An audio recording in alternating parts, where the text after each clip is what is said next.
I guess. I'm about to cop me.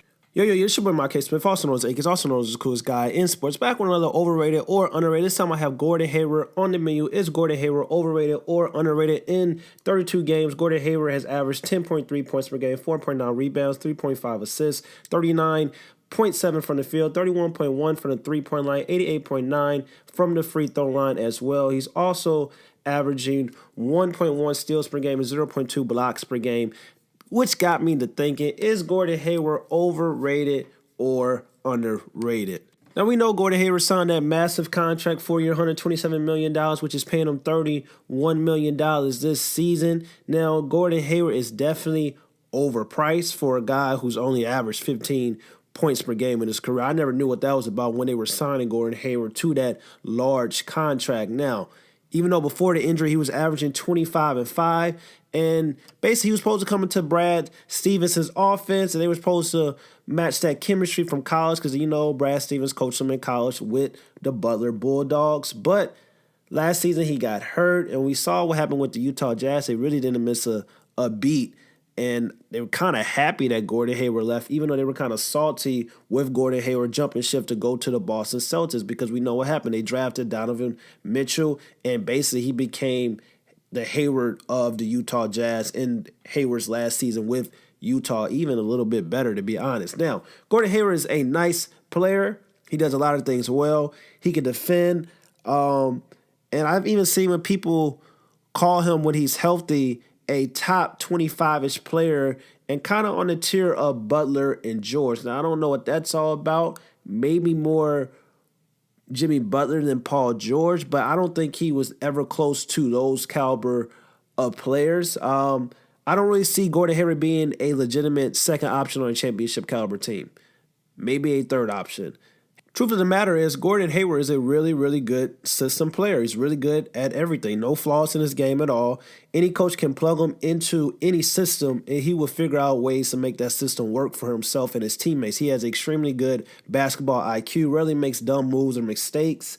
And he also generally makes players around him better with his passing ability. That being said, though, he's not really elite at any department on the basketball floor, and that's okay. As far as the mental game aspect, I would say he's more of a sidekick, than a hero. He can play or have some hero nights at moments in the NBA, but his mindset, he's not the guy that's going to basically go and you be able to build your team around and say, here, Gordon Hayward, take me to the promised land. That's the reason why he wanted to go jump shift with the Boston Celtics, because he saw the Boston Celtics had a great team and also had Kyrie Irving, who we know Kyrie Irving wants to be the man and is the man with the Boston Celtics. That being said, though, as of right now, the only thing overrated about Gordon Hayward is his contract. The Celtics gave him max dollars, and it's hard for me to call a guy overrated who's just coming off a serious injury like Gordon Hayward came off of.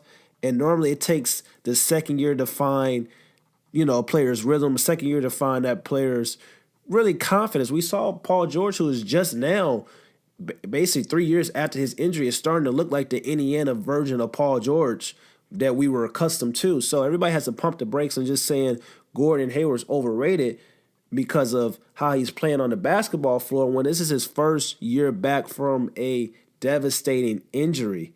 So his contract, yes, is definitely overrated, but he's not overrated. A lot of that has to do with him not knowing what his role is, and a whole lot of players on the Boston Celtics don't really know what their role is because they have so many great players, and really nobody knows who's the second, third, or fourth option because it can happen for Boston Celtics with any player each and every night. We know Kyrie Irving is the number one option. We know Kyrie Irving is the best player on their team, but some nights Jaylen Brown may be the second best player, the second option.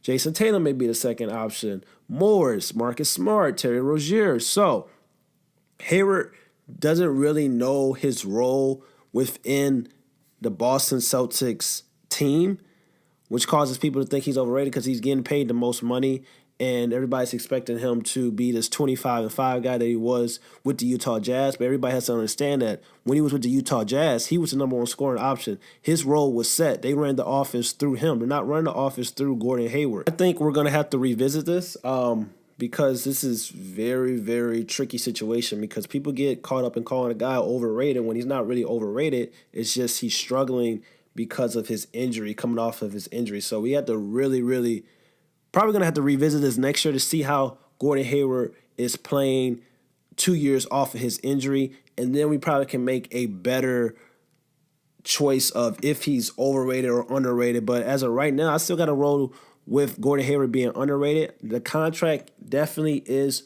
overrated, but let me know in the comments below what you guys think. Do you think Gordon Hayward is overrated or underrated? It's your boy, My K. Smith. Also known as Akins, also known as the coolest guy in sports. Don't forget to like, comment, and subscribe. Hit that notification bell to stay updated on these videos. Bye, fo family, basketball fans. Only I'm at 97 subs. It is January 2nd, 2019.